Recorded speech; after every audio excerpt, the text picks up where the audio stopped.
I'm sure you all heard about this notion. And maybe you just know what critical thinking is. Well, it's not an easy concept to define, but I'm sure you're just familiar with some aspects of it because you study at school. So it's very important for your studying, for your personal life, and for your future and your career. Well, critical thinking implies a lot of aspects and concepts and skills and abilities and activities. And today shall touch upon them a little bit. So, one of the main goals of critical thinking is to allow us and to help us to view a problem or a situation from different points. And how can it help? So, for example, imagine that this is a river and you are standing right here. And if I say that the river flows that way, so from your point of view, in what direction the river flows? Right, okay. But if you are standing right here, then it would be left. And if you are standing on the bridge, it will, yes, straight or, I don't know. It depends on your point of view and how you are standing. But from geography we know that river can flow upstream or downstream. And to say that, we need some previous knowledge and some experience and knowing some facts from geography and so on. So, let's have a look at some definitions of critical thinking, because it's not just about different points of view, it's about rules that we can apply when thinking critically and describe this process. So, can you read this, please? First one. Good. Critical thinking is the ability to think clearly and rationally, understanding the logical connection between ideas. Between ideas, yes, good. Number two. Critical thinking is a skill that allows you to make logical and informed decisions to the best of your ability. Number three. The process of actively, skillfully conceptualizing, applying, analyzing, synthesizing, and evaluating information to reach an answer or conclusion. Conceptualizing and answer. Thank you. Next. Sasha? Discipline. Love. Discipline. Discipline. Thinking that it's clear, rational, open-minded, and informed by evidence. Evidence. What is evidence? How we translate it? The evidence. And the last one. Critical thinking is thinking about your thinking while you're thinking in order to make your thinking better. So, yes, good. Now, if we make some pauses in this sentence, critical thinking is thinking about your thinking while you are thinking in order to make your thinking better. Now, I want you to pay attention and pick up, point out the key words in your opinion in each definition. So, let's have a look at the first one. So, what word carries the most meaning? Yes, it is ability. Well, ability is something that you can do. Okay, next one. Skill. Yes.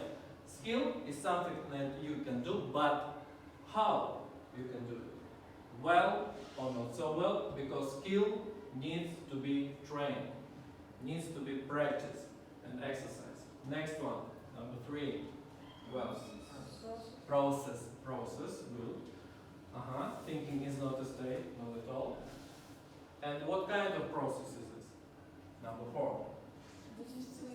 Yes, it is not chaotic, it is disciplined, it's organized towards a goal. And the last one, it just, critical thinking is a means to help us what? Make our thinking better. It is a means and a result at the same time. Okay, now, Well, I know that every child is familiar with critical thinking when they do one activity, when they do riddles, or how we can call them brain teasers. Okay, let's have a look at some of them and how critical thinking can help us to solve them. Here's a brain teaser. A rooster is on the roof of a barn facing east. The wind is blowing to the west at 10 miles per hour. The rooster lays an egg. Which direction does the egg roll? If you want, you can pause the video and think it over. Okay, do you know the answer? A rooster on the roof, wind is blowing 10 miles in one direction. Which way will the egg fall?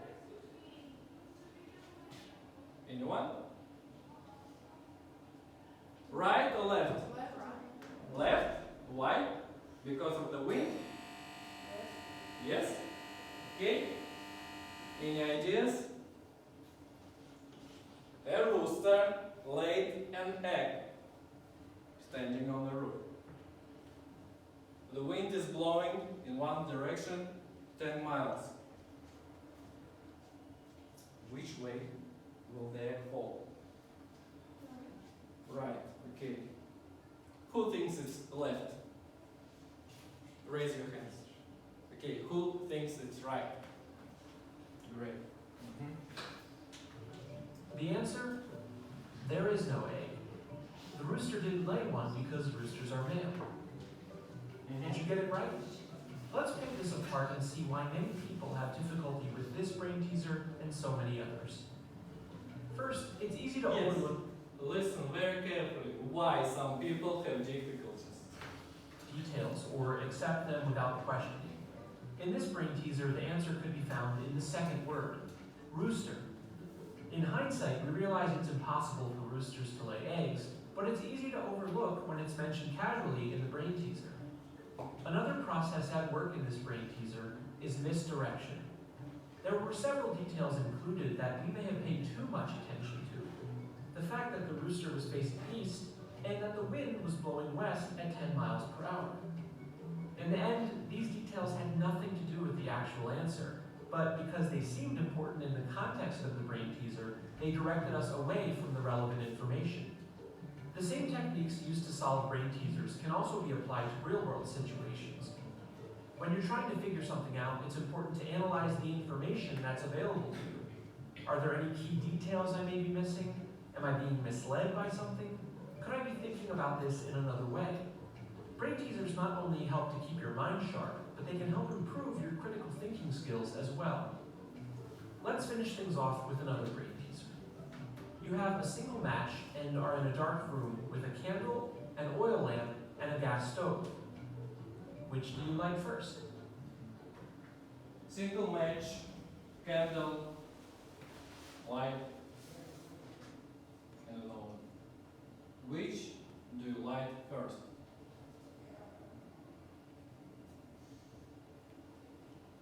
Maybe candle? No. Match. Yes?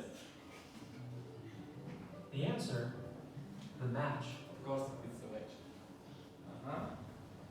So, why is it so difficult sometimes to do this kind of reading? Critical thinking is an instrument that helps us to solve problems. But when you are trying to solve a problem, first thing you should do is to start asking questions. And in this brain teaser, the first question you should ask is, what is a rooster? And what is a rooster? Translate. Do roosters lay eggs? No. So, which way will the egg fall? No way. Why? Because roosters don't lay eggs. Yes.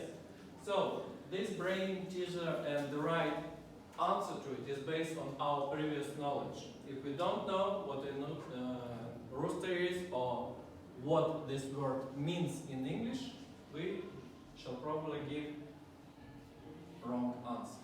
So there is another one. So there is no misdirection, no misinformation, just straight up the task. It is a sentence and it is missing one vowel. Well, try and guess what vowel is it. Well, I can say that these 3 letters will help you to answer it. So, what is the vowel?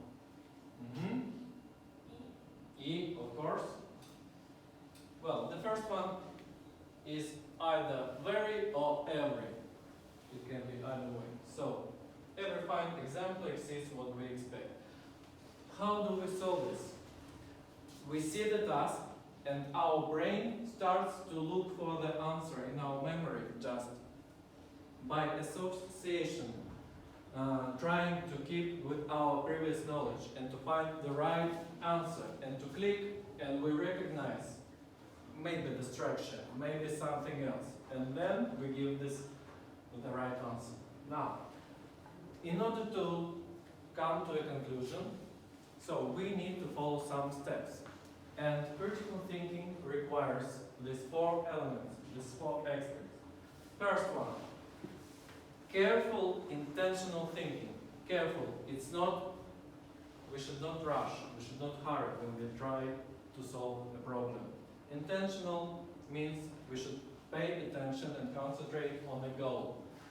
Next, use of reason or logic. Logic gives us rules, limits, certain ways how to solve problem. Next, judgment about beliefs. It's a very difficult one because beliefs are based sometimes on experience and emotions and not always scientifically based. So they are subjective. And the last one, applications to the real world problems. When we solve problems, our solutions should be applied to the real world. Okay? Otherwise, they are useless. Next, we can use some strategies, some activities to come to a conclusion or to solve a problem. So the first one is to compare. What? When we compare, we do what? We try to explain or to give, yes, something that is similar, to explain similarities. Next one. When we contrast, we explain differences. When we analyze, we try to break something into parts, yes. And when we categorize something, we try to give it to a certain group or type, identify a type to which things belong. And the last one, to evaluate, means to tell the value, or in other words, to tell why is something important. Okay? Now, next, critical thinking is very important in situations like this, when we need to differentiate a fact from fiction or an opinion. So, there is a big difference. For example, a fact is a statement that can be proven true or false with the help of scientific knowledge or by practice or by something that can gain scientific proof about truth or false. An opinion is an expression of a person's feeling that cannot be proven because they are subjective. But opinions at the same time can be based on facts. And sometimes they are meant to deliberately mislead us. So, now let's practice some. So, first one. My mom is the best mom in the world. Is it a fact or an opinion? Opinion. Why? Because we can prove it. Yes, we can. Next. Earth is the 3rd planet from the sun. Fact. Yes, we can prove it. And the last one, yesterday's math test was incredibly easy. Is it an opinion or a fact? If you don't know, just ask the question. How can we prove it? Who is good at maths? Teacher. Yes, okay. Who is bad at maths? Students. Okay. If I'm a teacher, and imagine if I give a certain level test all year, for example, level 5. But yesterday I decided to give a level 3 test. From my point of view, it would be a fact. But from your point of view, if you are bad at maths, it would be opinion. Okay, good. Now, these were some pretty simple ones, but this one is pretty complex. It refers to a very deep beliefs about life.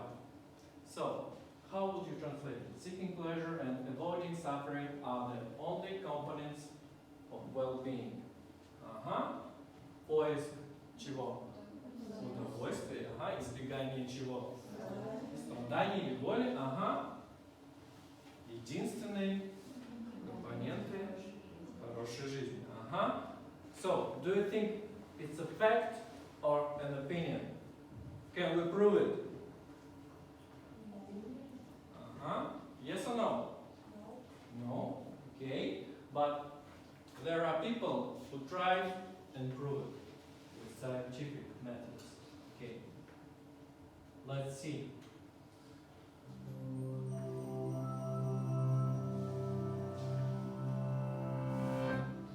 Imagine if you could plug your brain into a machine that would bring you ultimate pleasure for the rest of your life. If you were given the choice to sign up for that kind of existence, would you? That's the question philosopher Robert Nozick posed through a thought experiment he called the experience machine. The experiment asks us to consider a world in which scientists have developed a machine that would simulate real life while guaranteeing experiences of only pleasure and never pain. The catch? You have to permanently leave reality behind. But you'll hardly know the difference. Your experiences will be indistinguishable from reality. Life's natural ups and downs will just be replaced with an endless series of ups. Sounds great, right? It may seem like a tempting offer, but perhaps it's not as ideal as it sounds. The experiment was actually designed to refute a philosophical notion called hedonism. According to hedonists, maximizing net pleasure is the most important thing in life, because pleasure is the greatest good that life has to offer. For hedonists, the best choice that a person could make for himself is one that brings him the greatest possible amount of pleasure while bringing him no pain. Limitless pleasure minus zero pain equals maximum net pleasure, or in other words, the exact scenario the experience machine offers. Therefore, if hedonism is your philosophy of choice, plugging in would be a no-brainer. But what if there's more to life than just pleasure? That's what Nozick believed he was demonstrating through his experience machine thought experiment. Despite the machine's promise of maximum net pleasure, he still found reason not to plug in, as do many other experimenters who considered the proposition. But what could possibly dissuade us from choosing a future of ultimate pleasure? Consider this scenario. Betsy and... Okay, let's have a pause. So let's break down this extract in parts. So, what does the philosopher suggest? So, he created an experiment to prove a point of view. So, that every human being goal in life is to gain pleasure. And he just wants to know if it's true or false, and how can it be proven.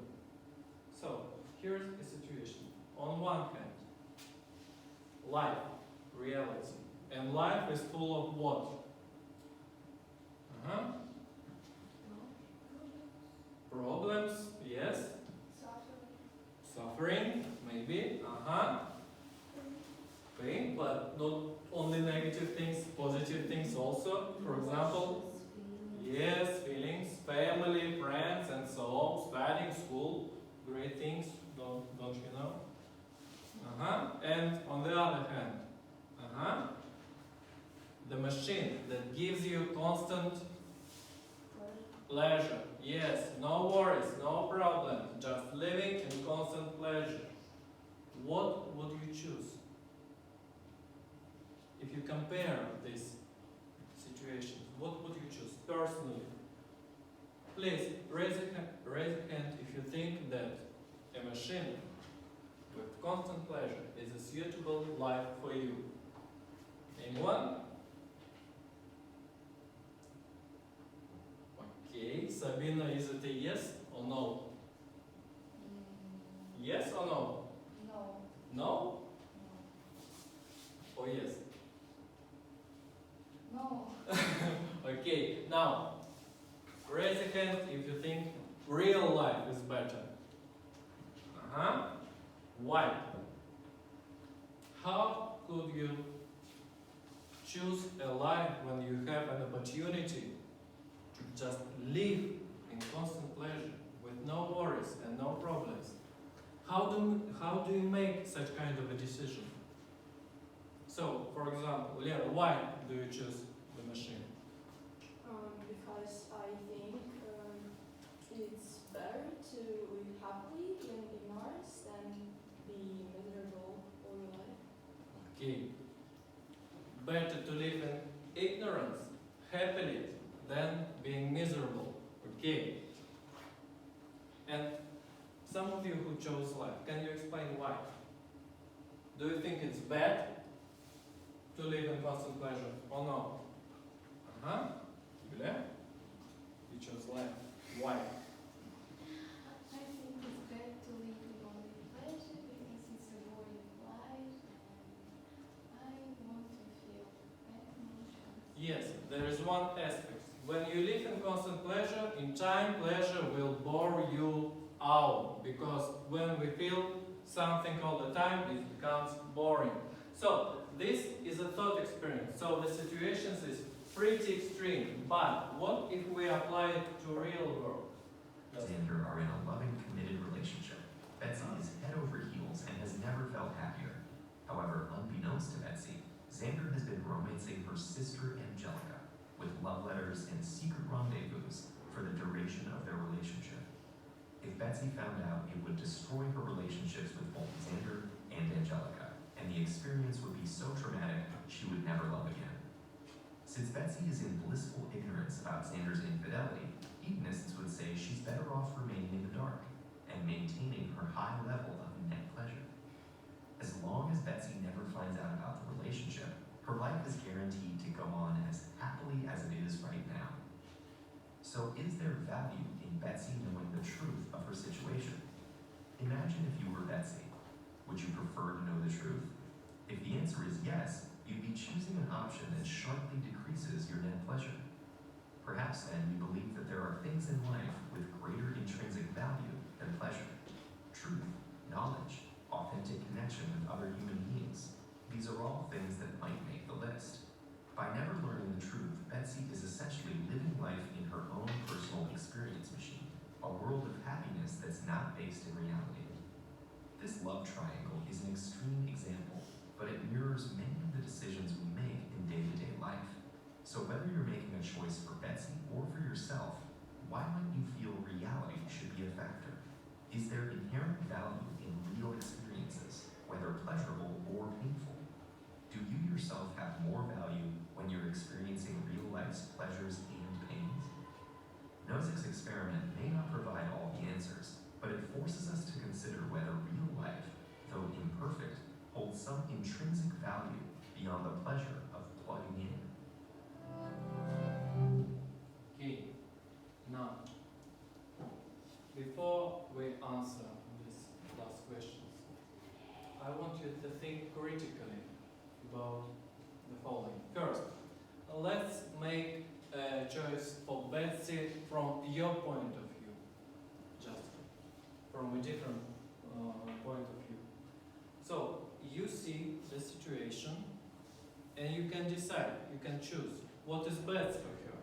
To live in ignorance and be happy, or to learn the truth and maybe this will so be traumatic, will be so traumatic that she won't be able to be happy again. So, What do you think?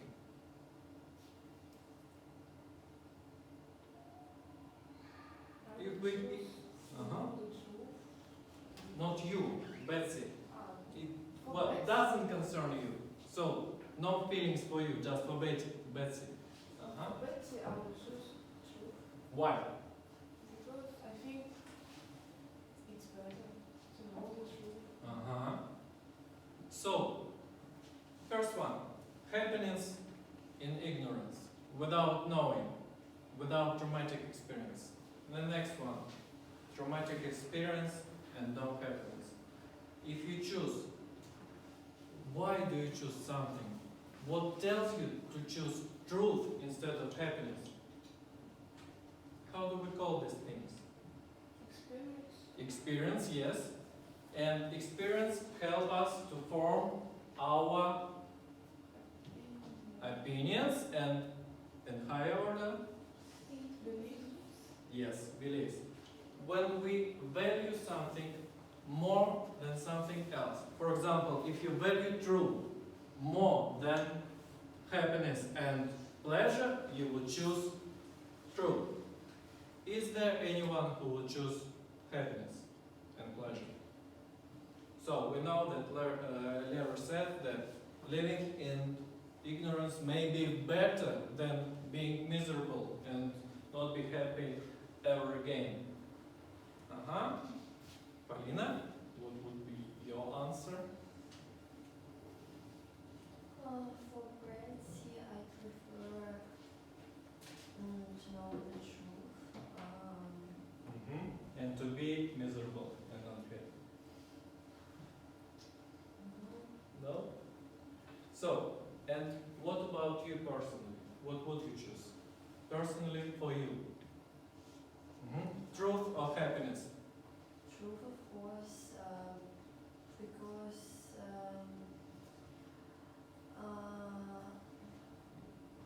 I can be happy with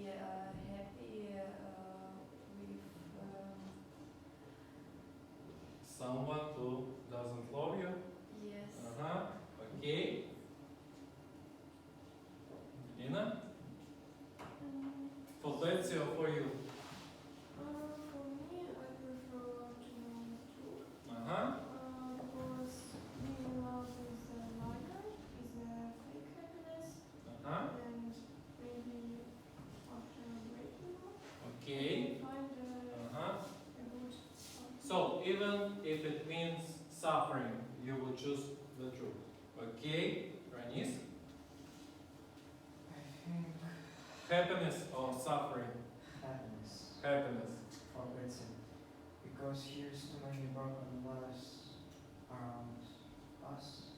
And if I can change something, I would save your mental health. Well, mental health. Okay. Timothy? I think the truth, because in my opinion, truth is more important than pleasure. Then pleasure. Okay. Anyone else? So, when we try and solve problems like, I don't know, brain teasers, so trying to differ facts from opinions like Earth is the third planet and so on, which are simple and easy, but can be scientifically proved. But at the same time, something that is based on our personal, subjective experience and our beliefs is very difficult matter to deal with. But at the same time, critical thinking can help you a lot just to break down the problem, to choose what you value the most, and come to a better decision, but better decision for you, judging and based on your beliefs and your experience and what would you want in your life. Well, so now tell me, can you define critical thinking right now? Okay, what is critical thinking? It is a skill to think rationally. Yes, it is a skill to think rationally. When? Ability to think clearly. Ability, to think clearly. So, anything else? So, how can critical thinking help us in your life, in our life? I think what critical thinking is can help us to avoid disinformation, example fake news. Fake and news. Because of that, the critical thinking is very important. Okay, now, anything else? To make better decisions. To make better decisions in different situations, not just in studying or science or whatever, or in your personal life. So, anything else?